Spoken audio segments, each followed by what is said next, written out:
నమస్తే రమగారు. నమస్తే జయ. రమగారు, మనకి రథసప్తమి ఉమ్. చాలా చక్కగా జరుపుకుంటాం. ఈ రోజు మనం ఎలాంటి నియమాలు పాటించాలండి? ఏటా చేసుకునేది మాఘమాసమే సూర్యారాధనకి చాలా ముఖ్యమైనది. మాఘమాసం అంతా చేయలేం, పర్వదినాలు చేయండి, అది కూడా చేయలేం. ఒక్కరోజు చేయండి, ఒక్కరోజు, ఆ ఒక్కరోజే రథసప్తమి. గజం కేవలం 500 రూపాయలతో 1210 గజాల భూమి కేవలం 6 లక్షలు మాత్రమే. ఉత్తరాయణ పుణ్యకాలం మొదలయ్యి నెల రోజులైంది. మనకి మకర సంక్రమణ నుంచి ఉత్తరాయణం మొదలు, పుణ్యకాలం వచ్చిందని భీష్ముల వారు ఇప్పుడు వెళ్ళారు. మనం అప్పుడే మాట్లాడుకున్నాం, మకర సంక్రమణం జనవరిలో అయితే ఈయన ఫిబ్రవరిలో ఎందుకు మరణించారు అని. పూర్తిగా సూర్యుడు ఉత్తరం వైపుకి తిరిగేదాకా వేచి ఉన్నాడు ఆయన. వేచి ఉండి సప్తమి తర్వాత వెళ్ళారు. రథసప్తమి కరెక్ట్గా ఉత్తరం వైపుకి తిరిగిపోతాడు, ఉత్తరపు దిక్కుకి వాలడం మొదలుపెట్టాడు మాఘమాసపు ప్రారంభంలో. సప్తమి నాడు ఉత్తరానికి కరెక్ట్ అన్ని డిగ్రీలు పూర్తిగా తిరిగిపోతాడు అనమాట. ఈ రోజు నుంచి సూర్య సంచారం మంచి తేజస్సుగా కనపడుతుంది, భూమికి విపరీతమైన బలం వస్తుంది, సస్యశ్యామలం అవడానికి పదునెక్కుతుంది అనమాట, భూమి సారవంతం అవుతుంది. చాలా మంచి పర్వదినం, ఆరోగ్యానికి కూడా అత్యంత అవసరమైనది. ఈ రథసప్తమికి ఎన్ని విశేషాలు చెప్పుకోగలమో మనం. టైం అసలు రోజు నుంచే జీవితం మారిపోయినట్టు అయిపోతుంది. ఈ రోజు నుంచి పొద్దు నిలిచేది కూడా మారిపోతుంది. నిన్నటిది వేరు, ఇవాళది వేరుగా ఉంటుంది. మనం ఎట్లా చూసుకున్నా సరే ఇది మంచిది. దీనికి విధానాలు ఏమిటి? ఒక్కొక్క ప్రాంతంలో ఒక్కో రకంగా చేస్తారు, కానీ అందరూ సూర్యారాధనే చేయాలి.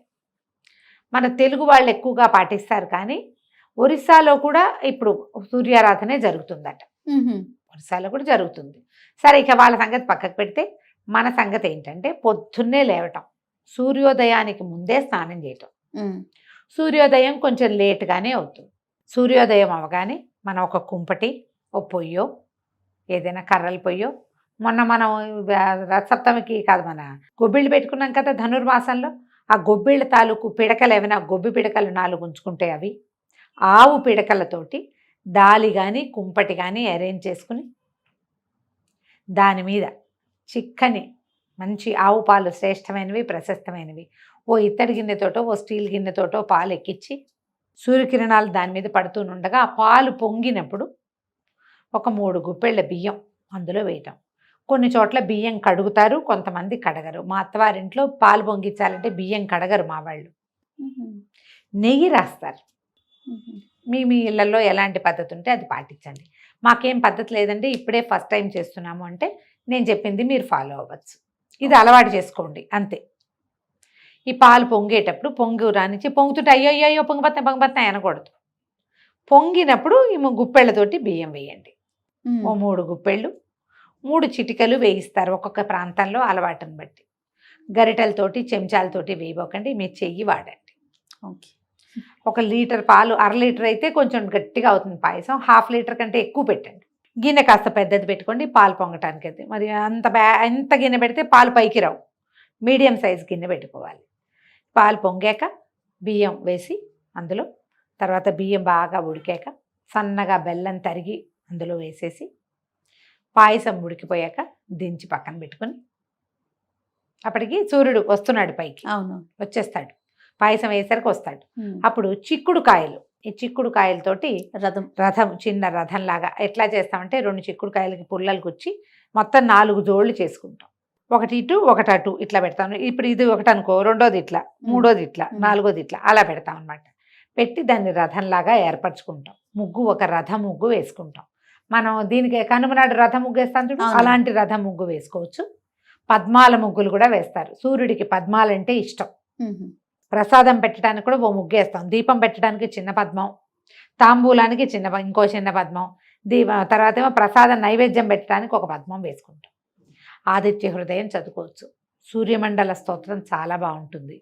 సూర్యారాధనకు సంబంధించిన సూర్య అనుగ్రహ ప్రాప్త్యర్థం కావలసిన స్తోత్రాలు చదువుకుని ఆ చిక్కుడుకాయల రథం మీదకి సూర్యనారాయణమూర్తిని ఆహ్వానించి, ప్రత్యక్ష నారాయణ స్వరూపం కనపడుతూ ఉంటుంది కదా మనకి. ఇంట్లో చేసుకునే బదులు ఆరు బయట చేస్తే మనకి సూర్యుడు కనపడతాడు. ఈ చేసిన పాయసాన్ని జీడిపప్పులు అవి వేయరు, సూర్యుడికి పళ్ళు లేవని జీడిపప్పులు అవి వేయకూడదంటారు. ఇంకా పైన పోపు ఏం వేయం. కొంచెం నెయ్యి వడ్డించి ఆయనకి సమర్పిస్తాం. సమర్పిస్తాము. చిక్కుడు ఆకుల్లోనే ప్రసాదం తీసుకుంటాము. ఆ. చిక్కుడు ఉండాలి కదా చెట్టు, మనకి బజార్లో చిక్కుడు కాయలు దొరుకుతున్నాయి, చిక్కుడు ఆకులు దొరుకుతాయి. ఆకులు దొరుకుతాయి. ఎవరైనా ఫ్రెండ్స్ దగ్గర దొరికితే అక్కడి నుంచి తెచ్చుకోండి. అయితే ఇది చెప్పా కానీ ఈ రోజున మనము ఒక చిక్కుడు ఆకులు కానీ, రేగాకులు కానీ, జిల్లేడాకులు కానీ తల మీద పెట్టి నీళ్లు పోసుకోవాలని అవునవును, చెప్తారు. అవును. ఈ మన జిల్లేడాకుకి అర్కపత్రం సంస్కృతంలో దాని పేరు. అర్క అంటే సూర్యుడు. సూర్యుడికి జిల్లేడికి సంబంధం ఉంది. ఇప్పుడు ఇదేం కాలం? ఆకురాలు కాలం. చలి తగ్గి ఎండొచ్చేస్తుంది. ఈ సీజన్లో కొన్ని రకాల పత్రాల మీద నుంచి వచ్చిన నీళ్లు మనకి మంచిది, ఆరోగ్యానికి మంచిది. నీళ్లలో వేసి ఆ నీళ్ళైనా పోసుకోవచ్చు. నెత్తి మీద పెట్టుకుని 7 చిక్కుడు ఆకులు, 7 జిల్లేడాకులు చెప్తారు. 7 76 దొరకద్దు, మనకి కష్టం కదా. ఓడి దొరికినా సరే జిల్లేడాకు, చిక్కుడాకు లేదా రేగుపళ్ళు. రేగుకి మదరి ఫలము, సూర్యబింబము సమానం అని చెప్తారు. అందుకే మనం ఏం చేస్తాము, ఈ దీనప్పుడు మన పండగ రోజుల్లో సంక్రాంతి పండగ అప్పుడు భోగి పళ్ళు పోసుకుంటాం. భోగి పండగ నాడు సూర్యారాధనలో అదొక భాగం. రేగు పండైనా పెట్టుకుని నెత్తి మీద నీళ్ళు పోసుకోవచ్చు. తల స్నానాలు చేయటం ఇదేంటంటే రథసప్తమి నాడు నూనె పెట్టుకుని స్నానం చేస్తున్నట్టుగా కనపడదు. అభ్యంగనాలు చెయ్యరు రథసప్తమికి. పర్వదినం కదా ఇది, పండుగ కాదు. అవునండి. రథసప్తమి పర్వదినం. పర్వదినాల్లో నూనెలు రాసుకోవటం చెప్పరు, పండుగలకే చెప్తూ ఉంటారు ఎక్కువగా. ముందు రోజు మీరు స్నానం చేస్తుంటే దాని మీద పోసుకోవచ్చు. ఇప్పుడు మనకు అవకాశం ఉంది కాబట్టి కాస్త షాంపువో, కాస్త సున్నిపిండో, లేదా 2 కుంకుడుకాయలు నురుగో తల రుద్దుకోండి, మీకు చికాకు లేకుండా. ఓకే. పిల్లలకు కూడా ఈ ఆకులు వేడి నీళ్ళ స్నానమే చెప్తారు. ఆకు పెట్టుకుని వేడి నీళ్ళు పోసుకోవటమే. పొద్దున్నే స్నానం చేసేయాలి. ఈ సూర్యారాధన మనం ఈ 4 రోజులు చేస్తాం. నెల చేయలేకపోతే ఇవి చేసుకోండి, రథసప్తమి చేసుకోండి. ఏవైనా నోములు అవి పట్టదలుచుకున్న వాళ్ళు రథసప్తమి నాడు నోము పట్టుకోవచ్చు. ఏ నోమైనా రథసప్తమి నాడు మొదలు పెట్టుకుంటారు. ఈ రథసప్తమి దాదాపుగా అద్భుతమైన పర్వదినంగా చెప్తారు. సంక్రమణంతో సమానమైంది. అందుకని ఈ రోజున తర్పణాలు విడవటం కూడా కొన్ని చోట్ల పద్ధతిగా కనపడుతుంది. తర్పణాలు కూడా విడుస్తారు. దానం చాలా మంచిది. చిమ్మిరి లాంటివి దానం చేయొచ్చు అని చెప్తారు. రాగి చెంబు దానం చేయొచ్చు ఈ రోజున, ఎవరికైనా ఇవ్వచ్చు. రాగి వస్తువు దాని నిండా నీళ్లు పోసిస్తే కూడా మంచిదే. ఎలాగైనా మన ఇష్టం, మన ఓపిక, మన శక్తి అనుసారం. ఎవరైనా గుళ్ళో అర్చకులు ఉన్నారు, మనం తరచూ ఆ గుళ్ళోకి వెళ్తాము, రాగి చెంబు కొనుక్కొచ్చి ఆయనకి ఇవ్వండి. రథసప్తమి నాడు మంచి ఏదైనా చేసుకోవచ్చు. పాయసం మనకి వాకిట్లో పాయసం చేసుకోలేము, కుంపట్లో పాయసం చేసుకోలేము, మన ఇంట్లో ఇత్తడి గిన్నె లేదు, మన ఇంట్లోకి సూర్యుడు రాడు. ఏం చేస్తాం? అయినా సరే స్టవ్ మీద స్టీల్ గిన్నెతో కుక్కర్లో పాయసం చేసుకోండి. అయినా సరే ఆయన తలుచుకోవటమే. అయినా సరే మీకు ఈ వాకిట్లో ఏమి బాల్కనీస్ లేవు, ఎక్కడ పెట్టుకునేందుకు వీల్లేదు, ఇంట్లోనే చిక్కుడుకాయలు రథం చేసి పెట్టండి మీ దేవుడి దగ్గర. ఏ కోణార్క దేవాలయం దేవుడో లేకపోతే అరసవల్లి సూర్యనారాయణ స్వామి పటం ఉంటే మరీ మంచిది. ఏమీ లేకపోయినా పర్వాలేదు. సూర్యమండల స్తోత్రం చదువుకోండి, ఆదిత్య హృదయం చదవండి. పిల్లలకి చక్కగా ఆదిత్య హృదయం నేర్పించండి, ఆరోగ్యానికి చాలా మంచిది. ఇంట్లో కూడా మహత్తరంగా చేసుకోవచ్చమ్మా. ఈ కుంపటి, పిడకలు, సూర్యరశ్మి పడ్డము అవసరమే కానీ అవి లేనిదే మానేయమని మాత్రం కాదు, మానేయమనట్లేదు. ఎలా కుదిరితే అట్లా చేసుకోండి. చెయ్యాలన్న ఆస్థ ఉండాలి లోపల, మనకి చెయ్యాలి, తప్పకుండా ఆస్థ ఉండాలి, క్రియ చేయాలి. అవకాశం ఉన్న వాళ్ళు చక్కగా చేసుకోండి, అవకాశం లేని వాళ్ళు కూడా చేతనైనట్టు చేసుకోండమ్మా. ఈ రోజున సూర్యుడిని తలుచుకుని ఆయనకి పాయస నివేదన చేయటం మన ఆరోగ్యానికి, మన ఇంట్లో ఉన్న వాళ్ళందరి సుఖ సంతోషాలకి చాలా అవసరం.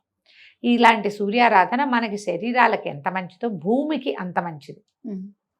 మనం నేచర్కి కూడా కొంత సహాయం చేస్తున్నామని భావించండి. అలా భావించి సూర్యారాధన చేసుకోండి, మహత్తరంగా ఉంటుంది. ఈ నెల 16వ తారీఖు, ఫిబ్రవరి నెల 16వ తారీఖు శుక్రవారం నాడే మనకి రథసప్తమి వచ్చింది. పర్వదినాన్ని చక్కగా జరుపుకోండి. ఈ రోజున కొట్లాటలు, గొడవలు, పోట్లాటల్లోకి వెళ్ళబోకండి. ప్రత్యక్షంగా కనీసం మేడ మీదకి వెళ్ళి వాకిట్లో వాకింగ్కి వెళ్ళైనా సూర్యనారాయణ మూర్తిని ఒక మాట కంటితో చూడండి, అది ఇంకా చాలా మంచిది. తప్పకుండా. నమస్తే. నమస్తే.